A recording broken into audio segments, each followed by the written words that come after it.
I'd like to, we'll open it up to other crime topics in 1 minute, but I'm going to start today, and I have Chief Mike Kemper here from Brooklyn North Detectives, who oversees literally all the detectives in Brooklyn North, including gang, narcotic, individual squads, homicides, etc. squads, to talk about a particular case. And I think it is worth talking about for a number of reasons. We're going to play a video, and I'm going to turn it over to Mike to narrate in a second. But what you were about to see, let me be frank, is graphic. I saw this week. This is about a murder that took place in Brooklyn last week. And you are literally going to see a 21-year-old male fighting for his life, running on the streets of Brooklyn, being chased by a group of at least 10 thugs. It's tough to watch. Mike is going to walk you through and make a plea for the public's help here to make sure that anyone responsible for any role in this attack is brought to justice. Mike? Good afternoon. I don't know if the video's going to play now, but what you're watching right now is a video of an incident that took place last Tuesday, March 19th, in the confines of the 75th Precinct on New Lots Avenue. This incident occurs about 5 o'clock in the afternoon, where we have a 21-year-old male who's walking down New Lots Avenue by himself when he hits the intersection of Cleveland Street, and he engages a group of 10 individuals, 10 males standing on a corner. Totally unprovoked, our victim, the 21-year-old, is punched in the face. Subsequent to being punched, he runs, and the group chases him. And he's literally running from the group, trying to escape further assault. Part of the group is chasing him on foot, and part of the group is chasing him in a car. The victim is literally running up and down blocks, trying to escape these individuals. At one point, one of the individuals in the group takes a firearm out and points it at close range to our victim. We don't believe any shots were fired at that time, but the victim now is literally running for his life. The victim finds a parked car on the side of a house on Cleveland Street, and he hides behind that parked car. And he's literally hiding in fear for his life as the group is now searching for him. Literally, we have video surveillance of this group looking in alleyways, walking up and down the street, hunting, searching for this 21-year-old kid. Ultimately, one individual or two individuals spot our victim hiding behind a car, and they start chasing him again. The victim now runs to the rear of a private residence, and with the group chasing him. He sees a approximately 6 foot PVC fence. Our victim tries jumping over it. And unbeknownst to our victim, on the other side of that PVC fence is a chain fence with barbed wire on top. The victim gets stuck in the barbed wire. This group approaches the fence. One individual throws a rock at him, and another individual shoots our victim 5 times, causing his death. The group then runs out of the backyard and flees. Like the chief said, no less than 10 individuals were active participants in this brutal murder. And again, this video is very, very hard to watch. And I've been doing this a long time. Out of the 10 individuals, we've had success in identifying 4. Of the 4 individuals we identified the shooter, who was wanted, who was not in custody, and we identified the individual that threw the boulder at our victim. He has been identified. He is presently in custody, and he is being charged with murder. I'm pleading to the community, I'm pleading to anyone. If anyone has any information in relation to this case, this incident, please call 1-800-577-TIPS. That's whether you have information to what led up to this incident or the individuals involved. We're still looking to identify, and we will not rest until we identify the 6 individuals that were part of this group that are unidentified. Thank you. Is there questions on this particular incident to start? the victim is. Can you put that in the loop again? And I understand it's tough to see, and it's been narrated down. Probably doesn't do it justice if you have to sit and watch. Again, members of Brooklyn North Homicide under Mike's leadership have done a tremendous job in this case thus far, going out and recovering and literally tracking blocks. This whole incident takes place over a number of blocks, Rocco, where you'll see the individual running and hiding, attempting to hide for his life. At several points in this, that's him hiding behind the car there. That's the victim. This is the group chasing him down the block. He's able to double back and run back this way where he runs a few more blocks. He tries to get into cabs on the street, literally anything to get away. Ultimately, he's cornered like an animal in the back of a private residence where he's shot multiple times. So again, 1-800, I think New York City knows the drill, what to do.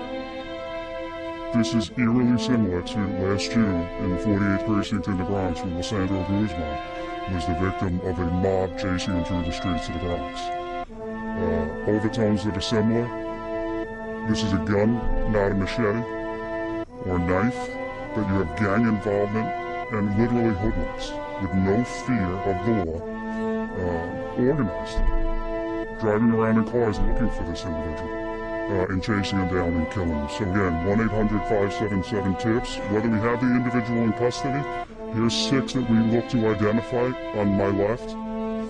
Whether it's these 6 or the ones that we already know of. Anyone that knows anything about that incident, please, no detail is too small. Call Crime Stoppers. Yes, sir. No. We have, as you see it, you'll see an individual picks up a boulder, literally, that is about this big, and throws it over the fence at the individual. While a second individual, I'll slow it down and narrate it, goes up to the white fence, kind of hangs over the fence and shoots over the fence and kills the victim. We will give through DCPI, the victim's name was released last week because it took place last Tuesday, is my belief on the date. And in terms of the overall motive, we kept clear gang affiliation with a group of 10. It's still early in the investigation. That's to be determined.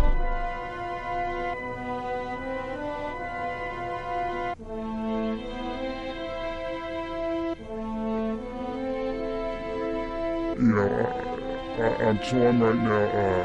I don't want to give any notoriety to this group. I won't say what I'd like to see happen to this group. This was difficult to watch for a lot of different reasons, and you find yourself hoping, and you know what the outcome is going to be, but as the investigation unfolds and we're looking back, knowing that the person was shot multiple times and succumbed to his injuries, you're watching this video and hoping that he gets away, and unfortunately we know that wasn't the case.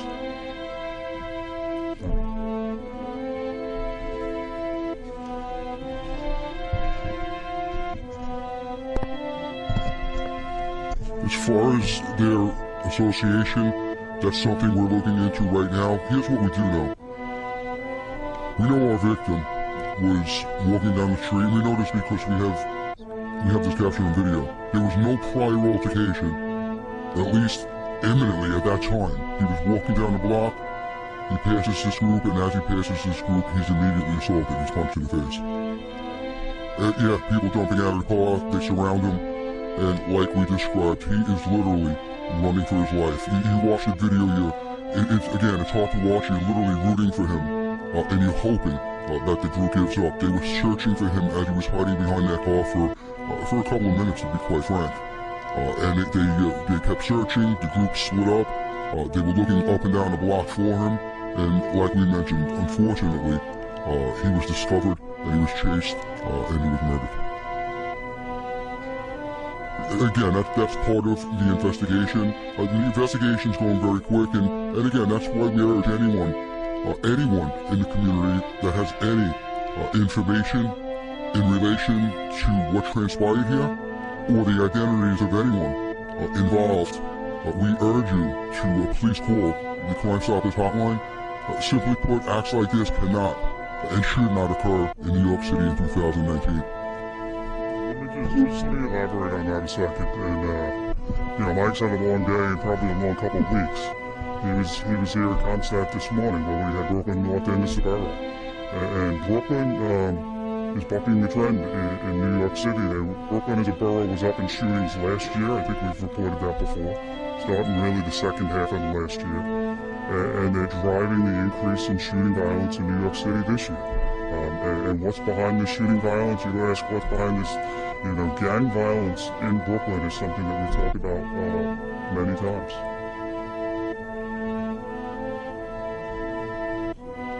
I'll get back, yeah. One has been charged already. We believe we know the identity of a number of the others, and there's approximately 6 that we're looking for help identifying at this point in time. I would like to see them all charged. That will be on us working together with our partners in the Brooklyn DA's office to build a prosecutable case. But clearly when you look at that video, as one sole piece of the evidence, we have a lot of work to do. But you see a group working together, trying to hunt down, eventually hunting them down and killing them in the backyard.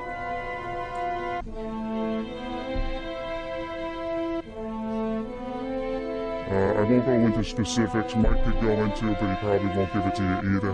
Extensive criminal histories on the group that we're looking at. Certainly prior incidents of either gun possession, guns being at the scene of shots being fired, shootings. It's the recipe that we keep talking about.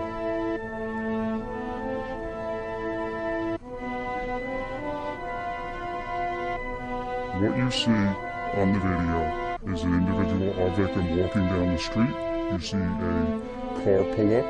You see 3 people jump out of a car. It appears that the driver at that point in time does not, so that would be at least 4 in that particular car. And they begin, after striking the victim, they begin chasing him, and the chase is on. At that point, at this point in time, that's the beginning. Whether there was something prior to that is under investigation, but from that point we have been able to, through video, through extensive tracking down the video, follow this individual literally for blocks as he continues to try to hide from this group. They catch up to him at points in time where he's able to break free. You see them coordinating, talking, speaking on the phone. Eventually he tries to hide in the rear of a private residence and is successful, as they're searching both sides of the block, looking under cars. Eventually, unfortunately, they see him and they catch up to him as he tries to jump over a fence.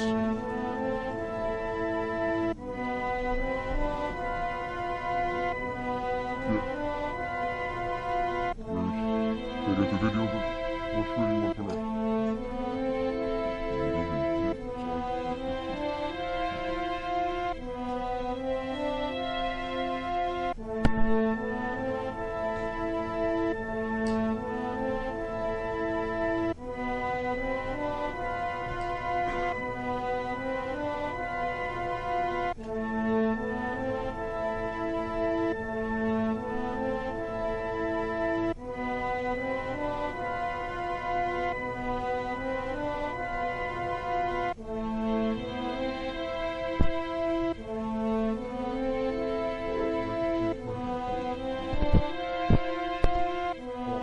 Got out of the vehicle. That's him hiding, the victim.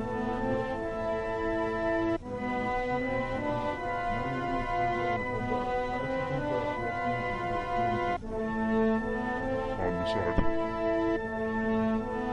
That's right there.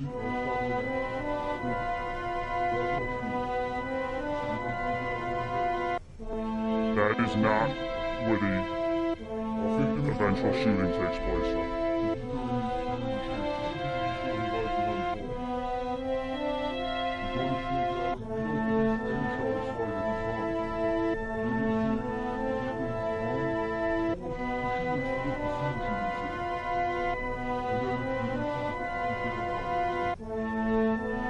About a block and a half approximately after this is the location we eventually hear.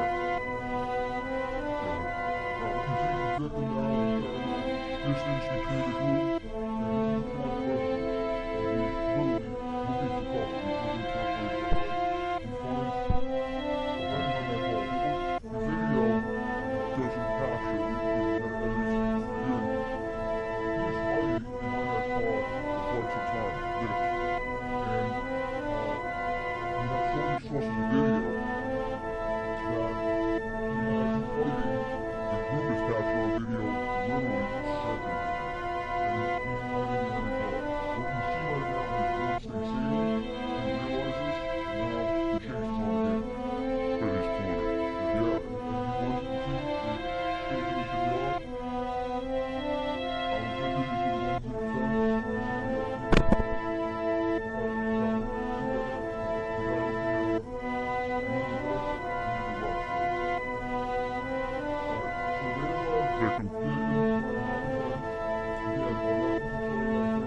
Shooter is hanging on the fence right now.